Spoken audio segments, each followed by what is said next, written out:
నేను ఎప్పుడైతే పెళ్లి చేసుకున్నావు అప్పటి నుంచి నా జీతం మొత్తం సంకనాగిపోయింది.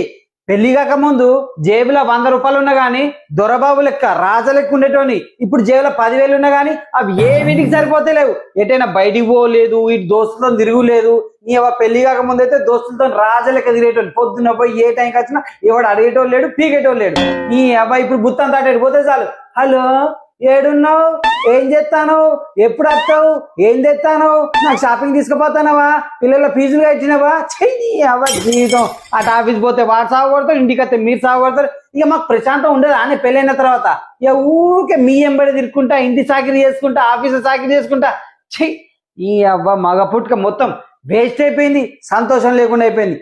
ఏ గండను దాపరించినావు నువ్వు నాకు మొత్తానికి. పిలిచిరా అండి? ఏ లేదే, పాటింటానవా? అవును. ఏం పాట? పెళ్ళం చెప్తే వినాలి ఆ పాట వింటున్నా అండి. వావ్, సూపర్ ఉంటుంది అనే పాట అది. సూపర్ ఉన్నది, విను, బాగుంటది పాట, పెట్టుకో.